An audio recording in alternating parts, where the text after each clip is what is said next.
Now I am going to dictate a journal passage based on shortened reading and dictation exercises. Exercises number 3. At the rate of 80 words per minute. Let's start. Sir, I would like to put a question as to what for, after all, an inquiry commission is instituted.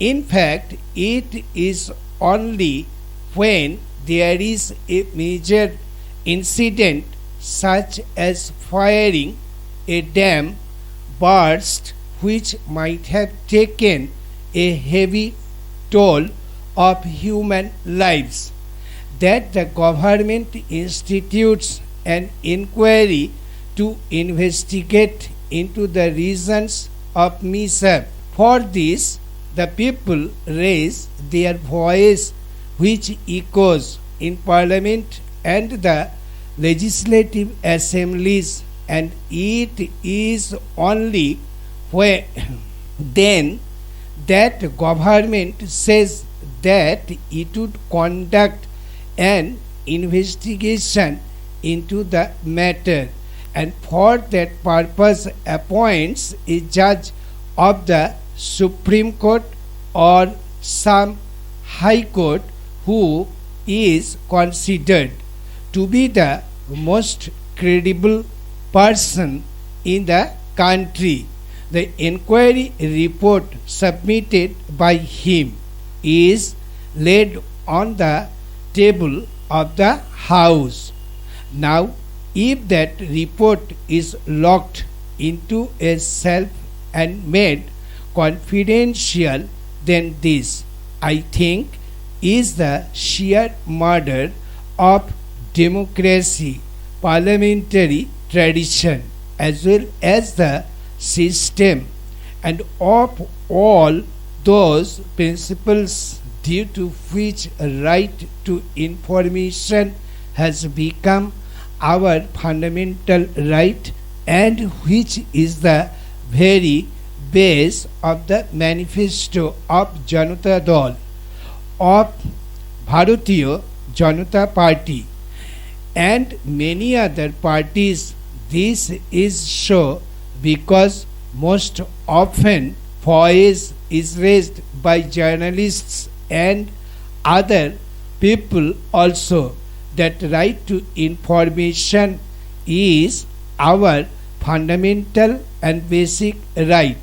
I would like to tell you what the judges said in SP Gupta case and what was said in Nixon's case by the judges of a nation which is called an institution of liberty, who were appointed by Nixon himself. I thank the judiciary of that nation which said quite impartially when the issue of privilege and confidentiality was raised by Nixon, and when he said that he would not forfeit the tape come what may. I would like to tell you about that very statement in SP Gupta case. Supreme Court gave a historic verdict which I think was unfortunate, because with that verdict the judiciary had curtailed its own powers as far as the right of information is concerned. I would like to quote page 242 of the verdict. Here one of our honorable member has stated that there is a distinction between disclosure and information. According to him, disclosure is one thing and information is another, and there is a minute or a technical distinction between the right to disclosure and the right to information, and it has been sought to obliterate this distinction in the aforesaid report, but it stands exposed in the face of the following text of the judgment. Stop. Thank you.